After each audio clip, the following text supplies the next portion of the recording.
నమస్తే అండి. కేఎస్ ప్రసాద్‌లో మార్పు వచ్చినట్టే కనిపిస్తూ ఉంది. ఎందుకంటే ఇటీవల ఒక వెబ్ ఛానల్‌కి, యూట్యూబ్ ఛానల్‌కి ఇచ్చినటువంటి ఇంటర్వ్యూలో మావిగన్ మీద చేసినటువంటి కామెంట్స్ తర్వాత వైసీపీ క్యాడర్ దగ్గర నుంచి, నాయకత్వం దగ్గర నుంచి, ఆయన వెళ్ళేటటువంటి ఛానల్ దగ్గర నుంచి ఆయనకి గట్టిగా శుతిమెత్తనమైనటువంటి దెబ్బలు పడ్డట్టుంది. దాంతో అప్పుడు ఆయన మాటలు మారుస్తూ ఉన్నాడు. విషయం ఏంటంటే కేఎస్ ప్రసాద్ కావచ్చు, పాషా అని చెప్పేసి ఇంకో జర్నలిస్ట్ ఉంటారు. వీళ్ళిద్దరూ కూడా సాక్షి ఛానల్కి డిబేట్లకు వెళ్తూ ఉంటారు.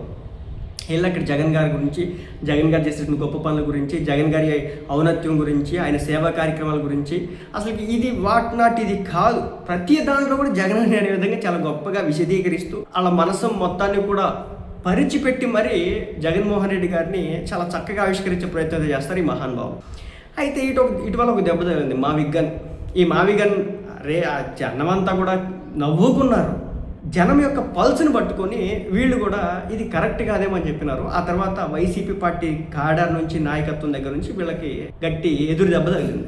చాలామంది అప్పటి వరకు వైసీపీని పొగినటువంటి ఈ వ్యక్తులనే తిట్టారు, దుర్భాషలు అన్నారు. సో ఈ రోజు చెప్తా ఉన్నాడు KS Prasad, Janasena fans, Janasena leaders వాళ్ళని ఖచ్చితంగా మెచ్చుకోవాలి అని చెప్పేసి కేఎస్ ప్రసాద్ చెప్పడం జరుగుతూ ఉంది. ఎందుకంటే ఈ కేఎస్ ప్రసాద్ అనేటటువంటి వ్యక్తి పవన్ కళ్యాణ్ గారి గురించి, జనసేన పార్టీ గురించి అనేక సందర్భాల్లో డౌన్ గ్రేడ్ చేస్తూ మాట్లాడేవాడు. చాలా డౌన్ గ్రేడ్. ఎలక్షన్స్ టైంలో అయితే కనుక పవన్ కళ్యాణ్ గారి గురించి ఈయన మాట్లాడినటువంటి మాటలకి అద్దు పొద్దు లేదు.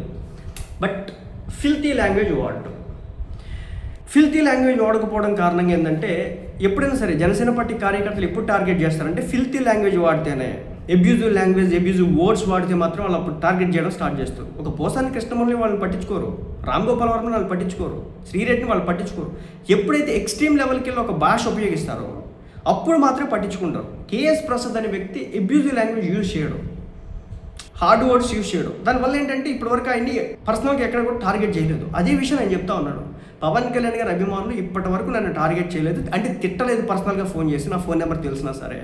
అలాగే జనసేన పార్టీ లీడర్లకి తెలిసిద్ది, దొరికిద్ది నెంబరు, కానీ వాళ్ళు ఫోన్ చేసి నన్ను టార్గెట్ చేయలేదు, అబ్యూస్ చేయలేదు అని చెప్పేసి చెప్పడం జరుగుతాం. ఎందుకంటే ఇటీవల ఈయన కావచ్చు ఆ భాష ఆయన అయితే చెప్పినాడు, నేను సాక్షి ఛానల్కి వెళ్ళను, ఇప్పటి నుంచి నా సొంత ఛానల్ నేను ఏదో పెట్టుకుంటాను తప్ప నేను సాక్షి ఛానల్కి వెళ్ళే ప్రసక్తి లేదని ఆయన చెప్పుకున్నాడు.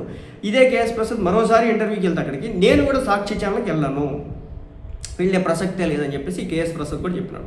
సో మొత్తానికైతే ఒక్క మావిగన్ దెబ్బ, ఒక పక్క పాషాని కావచ్చు, ఇంకో పక్క కేఎస్ ప్రసాద్ని కావచ్చు, సాక్షి ఛానల్లోకి వీళ్ళు వెళ్ళలేదా, వాళ్ళే రానియట్లేదు అనేది అది మనకు సంబంధం లేనటువంటి విషయం. ఏదైనప్పటికీ కూడా పవన్ కళ్యాణ్ గారి అభిమానులు ఎవరు కూడా అనవసరంగా తిట్టరు, అనవసరంగా దుర్భాషలు ఆడరు అనేది మరోసారి నిరూపించుకున్నాడు కేఎస్ ప్రసాద్.